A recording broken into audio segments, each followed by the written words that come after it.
All right, so yes, we are in the rain. It is actually raining on me while I'm making this video. So welcome to week 2 of working at Chuck E. Cheese as a manager.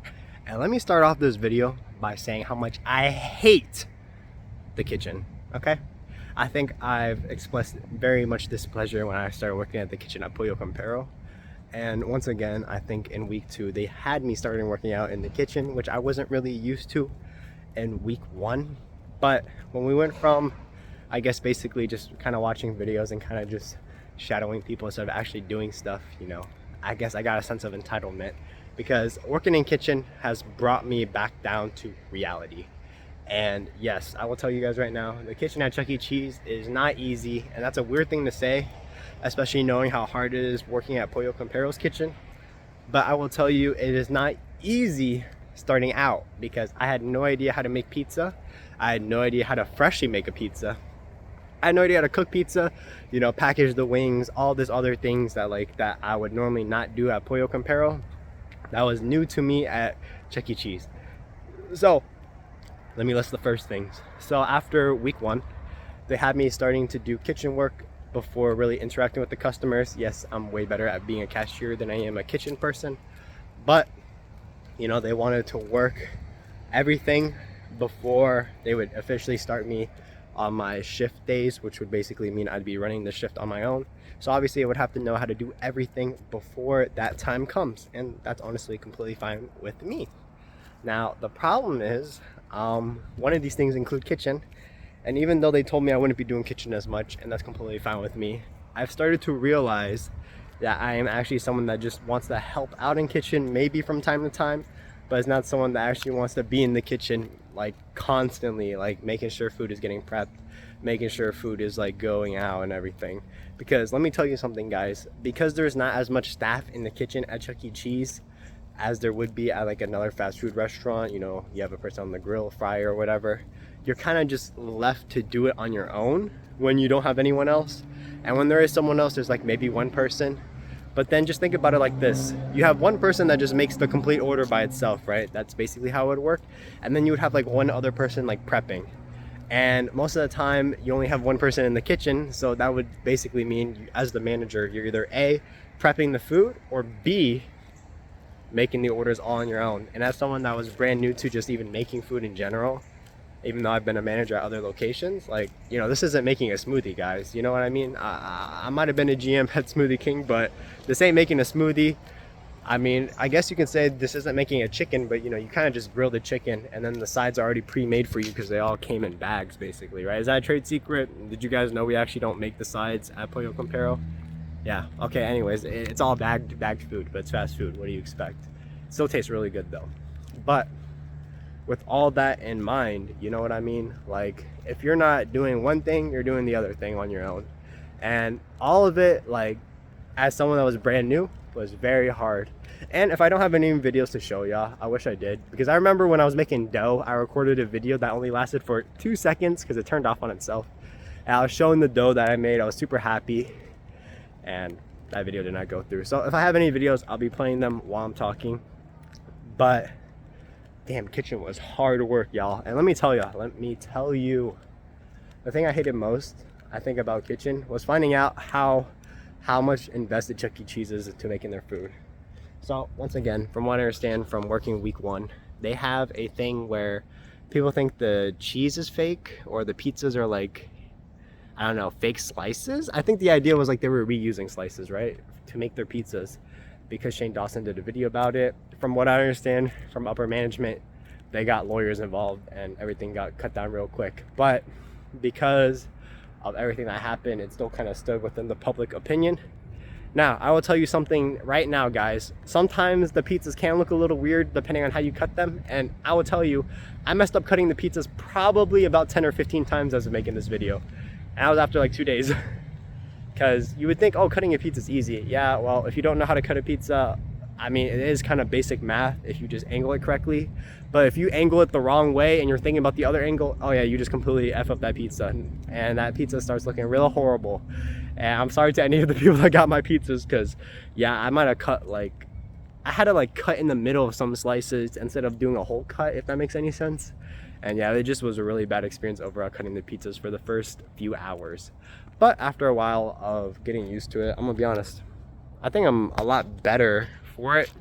And obviously now that I can like kind of make a pizza on my own and just kind of like bang it out within like 15 minutes, I think I'm pretty happy with how far I've gone after week 2 of training in the kitchen. Now, that is just like making the food. I think me being able to make the food pretty well and consistently is a good thing, but you know, I'm not out here trying to be Speedy Gonzalez out here in the kitchen. So I try to value the technique over speed and just make sure the pizza I'm putting out, the food I'm putting out is actually good.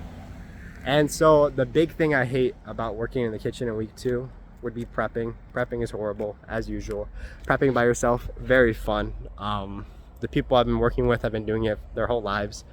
Starting out with, we have someone in the kitchen that's been in there for, every manager there has been like 10 to 15 years, right? So it's 10, 15, 20. Then the guy over me is over 30 years. So yeah, everyone there has been doing it their whole lives, basically. And then I'm sitting there trying to figure it out, like, what do you mean I have to do this in like 1/3 of the time I'm doing it in right now? And one of the bad things I realized about being tall in the kitchen is my back. So the tables are kind of made for people that are about like 5'5", maybe 5'6", 5'3". I'm a little too tall for that. Just being honest. My back will be hurting because I'm like leaning over. And if I try doing squatting, which is like, you know, the normal position, then obviously it sounds like a good idea until you actually do it. And then you're realizing you're burning your calves while working. But, you know, it might be better than the back pain you'll experience later in life, right? But prepping was hard, not because I was not only used to it, but also I didn't really know how to do it. But on top of everything else, I was a little too tall. So wasn't very my favorite thing. And I probably made a ton of mistakes. I found out very quickly that saran wrap at work is not the same as saran wrap at home. I think I kind of forget sometimes they don't have that little slit thing there, and I had no idea how to pull the saran wrap, which I'm very embarrassed to say online, but it's the truth. So I added it in here. What else was I not good at when I was making it? Oh, making the dough. I think one of the funniest things was I'm training with another manager at the time right now. So I think they'll be moving on to their store after next week, which I'll do a video on. But basically, me training with this other manager, she was like, just think of them as dumplings, because she knows I'm Asian. And I'm just like, I've never made a dumpling in my life. And not only that, I hate dumplings. But when she was like, just think of the dough as dumplings, I'm just sitting there like, well, that doesn't help at all. Thank you for that mild encouragement or racism. I don't know, but I don't really care. I just thought it was funny to mention. And since I had no idea what I was doing with the dough, my balls weren't very clear and perfect like theirs were. Hers weren't the best either, but in general, I'm just saying, like, because of them having so many years, my managers and people training me, as someone training as a manager, I come nowhere close when it comes to like the perfectness and like the roundness of the ball. I didn't even know the balls had to be like made perfectly. Oh, and one last thing. Chuck E. Cheese makes their dough from scratch, okay? Which is something that I think will surprise a lot of people. So I probably should add that at the beginning of the video. But yes, Chuck E. Cheese does make their dough from scratch. And that dough machine is very heavy and it's very precise how to make dough, guys. If your dough's off by a few, I'll even say degrees, if it's off by a few milliliters of water, you know, your dough goes from being like actually usable to like the hardest thing to ever make anything with. And because we use dough for almost everything at Chuck E. Cheese with our foods, you know, whether it's pizza, cheesy bread, cheese sticks, fried, blah, blah, blah. You know what I mean? You know, when you use the dough and it's not good, you have to remake it. And bro, the dough process takes like 30 minutes just to make. And that's before like figuring out how to prep it into like what the dough sizes you need for the foods you're gonna make. Dough machine's heavy. You need 2 people to work the dough machine. Well, not even work it, but to like lift the metal container up. Because I swear to God, the metal container, what is it?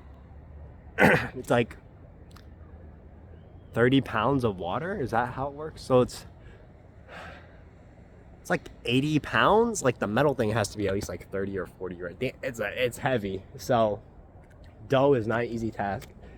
I would not wish it on anyone. And that is about it. Now, how did week 1 versus week 2 go? I say week 1 was a lot easier. Week 2, I did learn more, but I'm gonna be honest, as someone that's a manager, they kind of explained it to me as I'd always have someone in the kitchen anyways. So when I'm helping out is what I've been told, that I won't be in kitchen as much.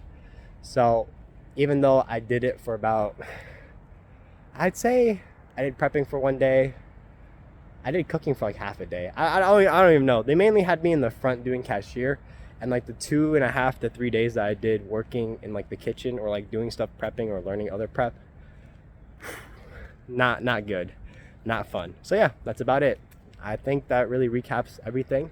I will say, guys, I signed up to be a manager, not a kitchen staff, and I'm very glad that I'm not a kitchen manager at Chipotle, because Lord, would I be suffering in that kitchen. And apparently the